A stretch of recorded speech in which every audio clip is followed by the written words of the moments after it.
Yemeni people are proud people. They want to feel that they have a government that is accountable to them, and any intervention should be respecting sovereignty and respect the territory of Yemen. Currently, of course, this is not the case.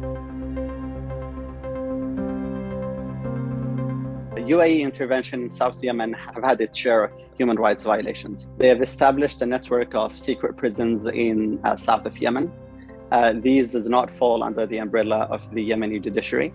They have arbitrarily detained numerous activists and journalists. The separatist groups that they've funded have been accused of carrying summary executions, forced disappearances, and night raids into the homes of the local community.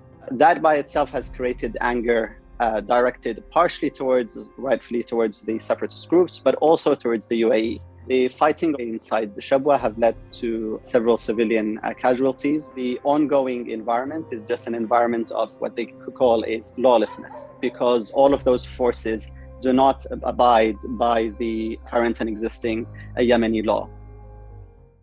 The Kingdom of Saudi Arabia launched military operations in Yemen. The objective is to defend the legitimate government of President Hadi from the takeover attempts by the Houthi militias.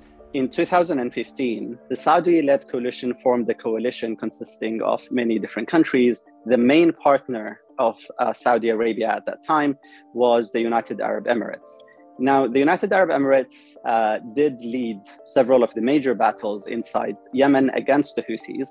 The problem lies is that the UAE relied heavily on backing separatist forces who in their nature are against the internationally recognized government. The forces that the UAE supports are a number of forces. The main group is called the Security Belt. It's present around the city of Aden and the two neighboring provinces of Lahj and Abyan.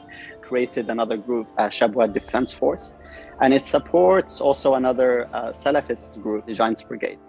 The peak of the tensions reached between the separatists and the internationally recognized government in 2018, and the government was able to take control over several provinces. That includes the province of Shabwah. The fighting then renewed again in 2019, when the separatists managed to take the interim capital of Aden, but they failed again from taking control over Shabwah. Shabwah is an important province. It is rich with oil and gas and has been a place of competition for different parties fighting in the civil conflict in Yemen. Recently, the UAE pushed hard to replace key members of the local authority in Shabwah who were against the UAE policies in South Yemen. That renewed conflict between separatist groups and the security and military officials. The conflict now erupted. The UAE intervened using armed drones.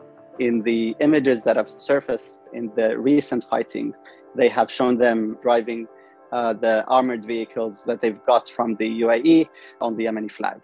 The UAE has been very vague into what do they want in Yemen. The declared announcement of supporting the Yemeni government actually doesn't have any supporting evidence on the ground. All of the forces that they have created, that they fund and heavily arm, are forces who do not fall under the umbrella of the Yemeni ministers of interior or defense. People generally talk, when they talk about the possibility of the secession of Yemen, is going back to how it was north and south. But because of the number of warlords and the number of forces that are present on the ground, it is more likely going to be more split than that, more divided. What should Yemen in the future look like? There is a framework that did emerge from the Yemeni national dialogue that suggested that Yemen could be a federal system. So each province or two or three provinces would have the authority to run their own province, but under a unified country. That gives the independence or the feeling of authority of the local communities, but also saves the Yemen from an ongoing conflict. It could be 5 regions, it could be 6 regions. That's up for the Yemeni people to decide.